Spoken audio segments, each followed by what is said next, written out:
Oh, hey. Good morning. A little bit different view this morning than normal. There's some exciting stuff happening today.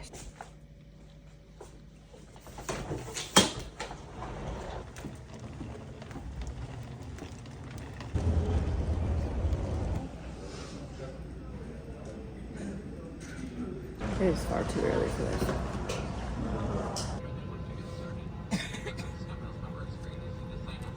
Well, I'm in Minneapolis. Where do you think I'm going from here? I can tell you, I'm not staying here. Stay tuned.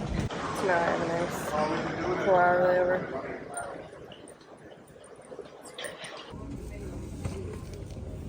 Well, we are boarding flight number 2. They called that. Going to Canada. Well. Got my hotel room. So, I'm in Canada. Really only I think like 7 or 8 hours away from home, which is pretty crazy. I'm literally just straight north, but flew up here, went Sioux Falls to Minneapolis to Winnipeg. Aeroquip has some exciting stuff coming, so they are bringing some of us up here, and I was lucky enough to be included in all of that. So stay tuned. This video will have all of the shenanigans of us doing fun stuff, working cattle together. There's a whole bunch of awesome creators on here that you probably know. I'm really excited to meet a bunch of them. But I'm gonna probably take a nap because this 3 hours of sleep I had is kicking my butt. Maybe find some food, have supper tonight, good old steakhouse. But I don't even know what they're launching, what's coming. I don't know. I'm here to find out, but I have no idea at this point. So I don't even know if I have a good guess. So we'll see. But keep watching if you want to see me explore Canada and Aeroquip headquarters and see a tour and all of that stuff. I'm gonna have to do a Google search to figure out what that is. I just dropped it down 3 degrees because it said 22, but it's hot in here. So we'll see if this feels better. All right, good morning. It is Monday morning, nice and early, like 6:45 right now. We are headed out to go to where all of the Aeroquip shoots are made. They're based out of, all of that jazz. Honestly, I have no idea why I'm here. I mean, I kind of do, but I just, we didn't get any information besides, hey, we're getting you flights, come on up. So that's where we're at. Get my stuff packed.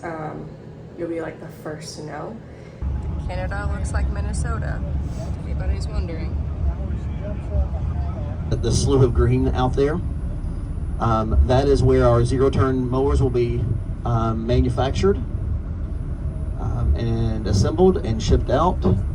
The plant, you'll see, we're going to be doing a tour today, but the front there, the offices, the lasers to your left, the warehouses to your right, and assemblies on the back side, along with powder. They're laying power and internet for Yakta right now. So many. We're going to take a right up here. Yep, absolutely. I just want to make sure you're soft enough.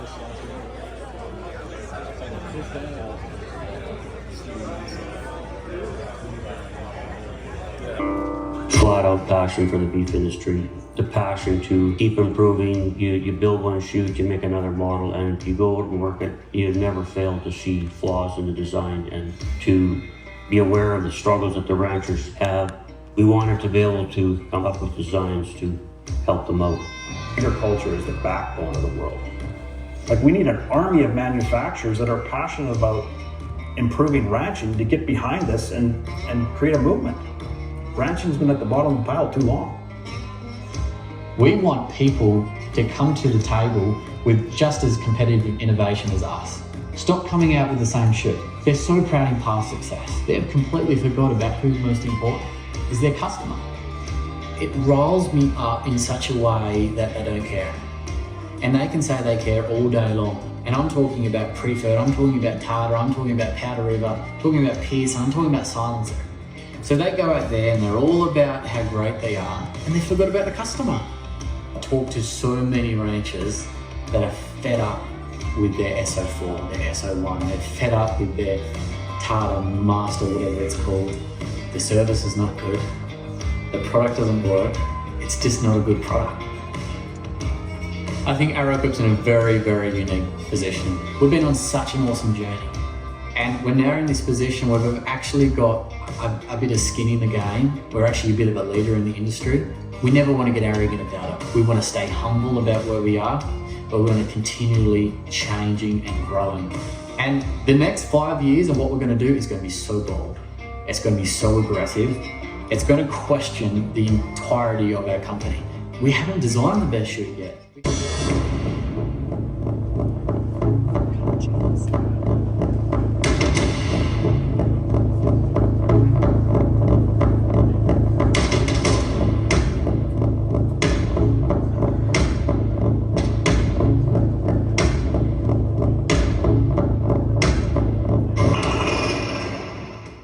For many of you, you probably don't know who I am, but I'm the old guy that started all this. And back in 1988, we were working on the family ranch and we knew there had to be a better way. So I'll never forget, we decided one day, with the help of my brothers, that we'd build a new chute. It took me 6 weeks to build that first chute, and the thing I remember the most about it is how much trouble I got in from my dad for wasting so much time. But here we are today, 35 years later. We've listened closely to the persistent industry challenges and the pain points such as struggling to accommodate large bulls in chutes that are too narrow, head gates that cannot hold those bulls securely, or dealing with equipment that takes far too much time to set up. The world is changing. The cattle industry is changing. We need to move with it and we need to embrace it. This is a new era in the cattle management industry. So here we go.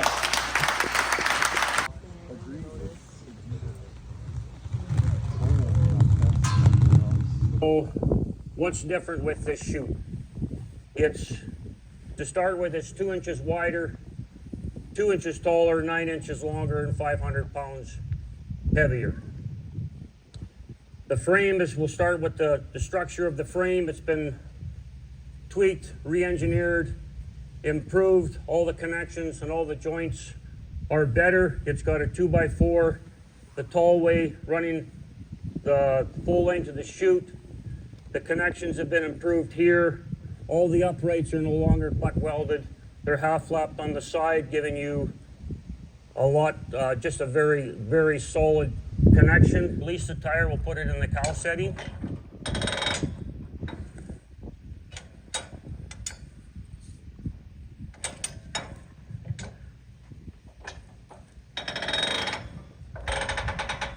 So you can see how my power curve is starting to go up. A little bit to figure this out. We had the odd animal pulling his ears back.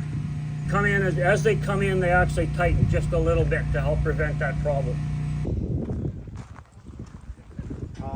Would you mind taking Look a at this beauty. considering with the weight of 88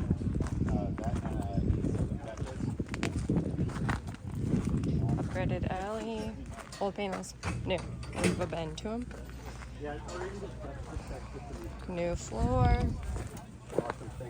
So the only problem we've had so far is this neck extender. When the cows are so thick in the neck, they can pull their ears back, but they tweaked it just a little bit, so that shouldn't happen now, where that neck extender actually gets a little more narrow. So excited to see how that works out, but that's really been the only thing we figured out so far.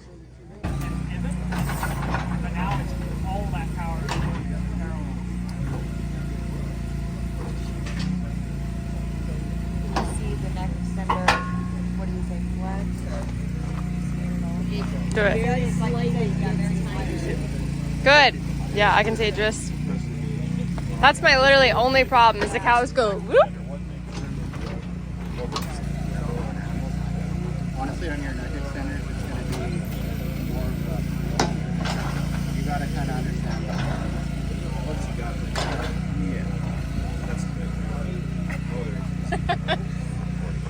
We love it. We love it. We need one. We're gonna go tell them to bring us one on a truck. I'm gonna write down my address and they can ship mine. Swap it out. Yeah. Just take the other one. I think he's fine.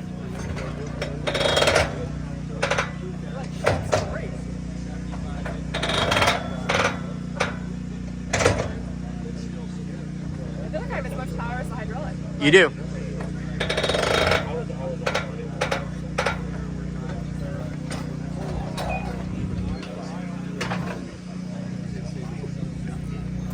I'm impressed.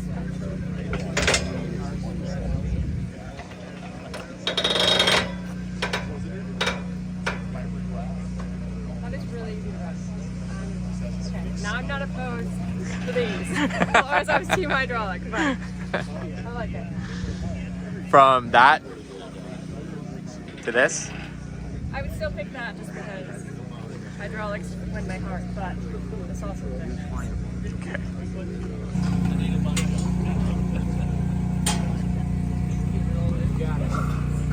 Have you ran this before? Oh, you got it. You got it.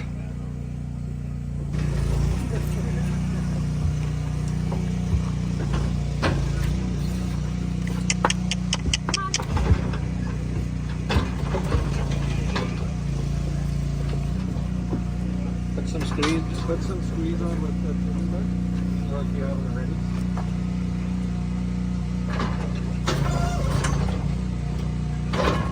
Oh.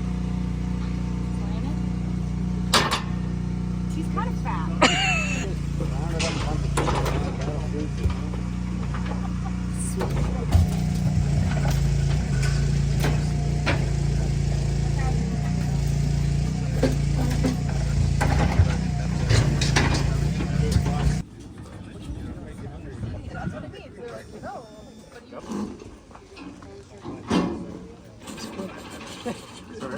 It was quick. Look at how fancy they look. So we can kind of start off over here. So just a little bit because we're coming from the AeroQuip side. And there, welding was down the side here. Wash bay was in the back. And when I first came on here, they were still manufacturing out of this place. So this is now turned into being our production prototype line and where we've come up with the Yakta equipment. So this is our stand-on unit. All your controls are here. We have a cell phone charger and everything with USB-C. We're the only ones that go and have that. All the important things. All the important things, right? Oh, another important thing is cup holder right here, right? So that's the next important thing. Are the two back ends of the unit and the two front ends of the unit. So with a simple lift of the bar, you're able to back off your back end, and then you can just go and pull up to a blower. I'm gonna need one of these. So we're gonna end up, so a blower, this is our first prototype. We'll end up having a front loader. We're gonna have blowers, strainers, you name it, that you're gonna be able to just basically pull the controls back, pull off of your deck, and then you pull right into here, you drop this lever. So this is the commercial grade unit. And then we get over here to the prosumer unit. And this is our YXR 710. So that bar that I mentioned there. So what you would do is you'd pull the pin here, pull this bar out. You'd have a wheelie bar on the back just for safety. Then you just back off, the deck stays on, pull up to your blower, drop the bar, connect the belt one last time. Now you got a whole unit. Well, it's not without taking our time and figuring out, like especially talking to our dealers, and a lot of them sell outdoor power equipment, and they're just like, man, if you We're in the factory right now, so we have the phone field here. Ta-da! It's the whole game. So, I'll take you in. Ready? My name's Robert Mann. I'm the fab manager here. We got two shops, and I'll show you guys a little.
Why?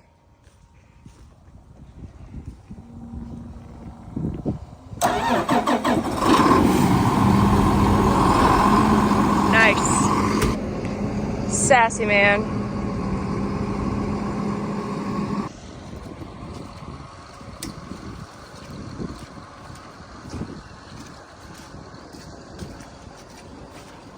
I'm back.